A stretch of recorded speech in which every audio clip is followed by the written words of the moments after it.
Hi everyone, before we start, I want to check one thing. Have you ever seen Facebook posts like these? They look like normal, regular news media accounts, but can you imagine the sender is actually the Pentagon? Well, when we think of the Pentagon, we think of hordes of troops, missiles, and in some extreme cases, probably wounded, even dead civilians in Afghanistan and Iraq. But there's actually another less explored form of American warfare, and it has already reached us through the internet. American information warfare. So yeah, open your Facebook, open your Twitter, and welcome to the battlefield. I'm Tajna, this is Facts.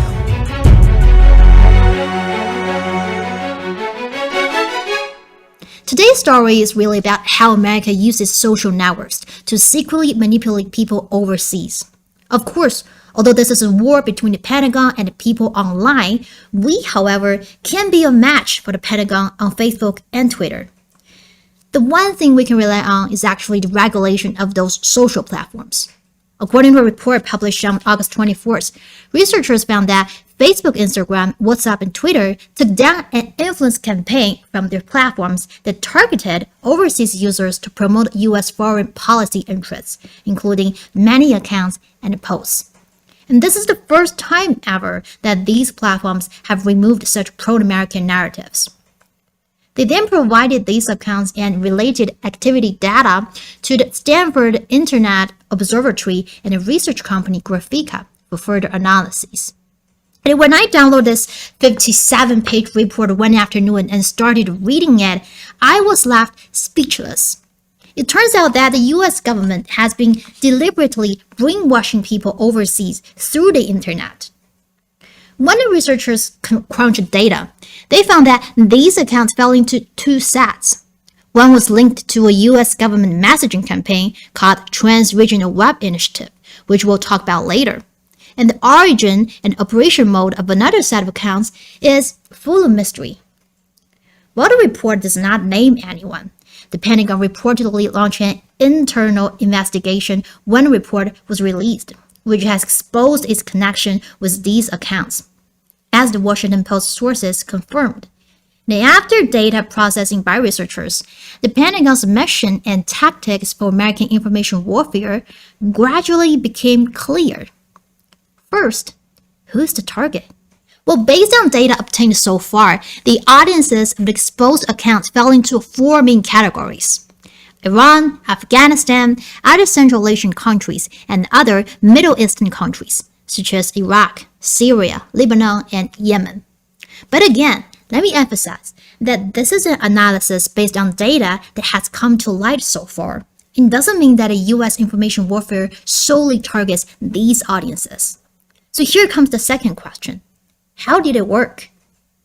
The researchers combined their data from Meta and Twitter with data from other open sources and found that U.S. information warfare is not about creating separate accounts to fight along on each platform. It is a secret collaborative operation on Twitter, Facebook, Instagram, and 5 other social media platforms. Their methods include creating fake personas, buying fake followers, and creating fake news accounts. Like this account. It registered as a web media on a social media platform. According to current data, the US government has been conducting such operations in secret for at least 5 years, trying to influence people's views on major international events, such as the war in Afghanistan, issues related to Iran, and the Russia-Ukraine crisis. Then, what are the patterns of their activity? The researchers found that they act like bot accounts. In general, they're active between 12 p.m. and 6 p.m. GMT, regardless of which audience they target. Even the frequency of their posting was surprisingly uniform. Accounts for audiences in Afghanistan and other Central Asian countries tended to post at roughly 15-minute or 30-minute intervals in any given hour, while accounts for audiences in Iran and other Middle Eastern countries almost exclusively posted in the first second of any given minute. They do look at bot accounts, right? Deliberately controlled by the same organization. And for each audience, these accounts have specific goals they want to achieve. Taking the accounts targeted at a Central Asian audience as example, Let's take a look at how orchestrated the US government is.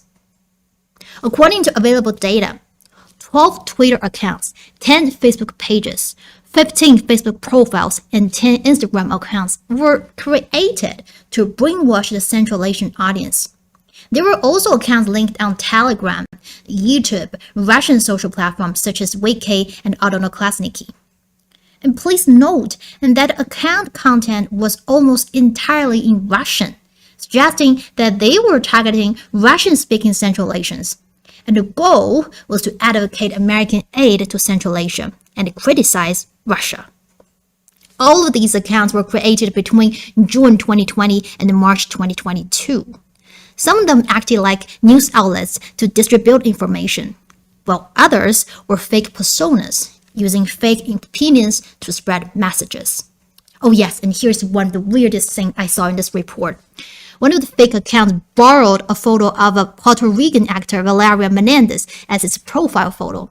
So easy to tell it was Photoshop, right? So, hey buddy, whoever did this, your PS skills are in serious need of improvement.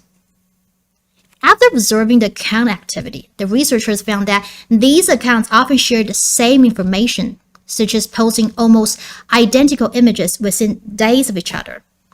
For example, these 3 posts, different accounts posted nearly identical images on December 21st, 22nd, and 23rd last year.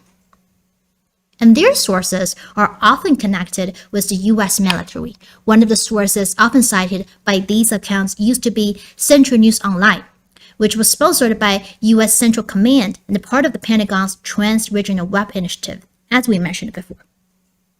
These accounts pushed at least 4 petitions on social networks. One called for Kazakhstan to withdraw from the Collective Security Treaty Organization and the Eurasia Economic Union, both of which have Russia at their core. A second asked Kyrgyzstan to stay away from China. The last 2 called on Kazakh government to ban Russian TV channels. So now you kind of have a clue about what these accounts actually posted, right? And yet, things like American or Big Brother, Russia, evil, China, not good. This is the brainwashing packaging of American information warfare tailored to the Central Asia audience to promote American interests and disparage others with all these fake things in order to win hearts and minds. The same thing happened to the Iranian, Afghan, and other Middle Eastern audience. And the given data available to researchers so far is probably just the tip of the iceberg. The full picture of American information warfare may be even more insidious and frightening than the one we've seen. After all, the media had already discovered a project in 2008 called the Trans-Regional Web Initiative, TRWI, that has been working on manipulating people overseas. A familiar name, right? Because we just mentioned that a set of removed accounts was linked to this project. This project was created because the Pentagon needed to make people overseas embrace their values. The project controlled multiple websites to accomplish this task. But according to a research paper, these sites are indistinguishable to the untrained eye from ordinary news media sites. For example, this infosahoy.com was designed for the South American audience. It is filled with normal content such as news, entertainment, health, economics, sports, etc. There's no sign of it being a Pentagon-controlled website. This website seems innocuous, but it actually serves to manipulate its audience into believing US ideals, which leads to quite a few problems, like an abuse of reality. Foreign Policy has revealed that Central News Online, one of the other TRWI sites we mentioned before, used to whitewash dictatorships for the benefit of the US government. The Obama administration said the TRWI project can challenge the spread of extremist ideology and propaganda on the web. But was the Central News Online fighting extremism? I guess the only thing it has accomplished is simply misleading its audience with its distorted stories. Of course, distorting the audience is exactly what the Pentagon wants. Just as visible weapons such as missiles are used to destroy cities, fake accounts and fake websites are used as invisible weapons for demagoguery. More often than not, the US government uses two in tandem. Back to the report, we can see that posts and tweets aimed at a Central Asian audience peaked at nearly 200 a day in the months before and after the Russia-Ukraine conflict erupted in February. Whenever and wherever the US government needs these fake accounts, they'll be there. Before we end, I'd like to share a quote with you that the Washington Post got from one of its sources. This was Facebook's attitude when it informed US officials that it was going to take down fake accounts. The Facebook staff said, "Guys, you got caught. That's a problem." So you can see what's at stake. The problem is that they got caught. But what if they hadn't? What if they had a better cover and just went through the vetting? On the internet, we are now confused every day by all kinds of information, and whether they're true or false. And trying to get the truth is more of a struggle than ever. At this time, if the military or whole government uses power to precisely customize manipulation plans for the foreign public, that doesn't sound right. So when I finished reading this report, I read another New York Times story describing what America had done in the past as truthful but pro-America.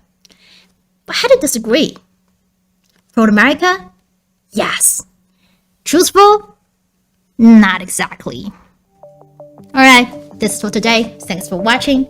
We'll also put a link of this Graphicus report down below. If you're interested, you can go and have a read. We've also done an American Warfare episode before. You can go and check it out. I'm Tajna. I'll see you guys next time. Bye for now.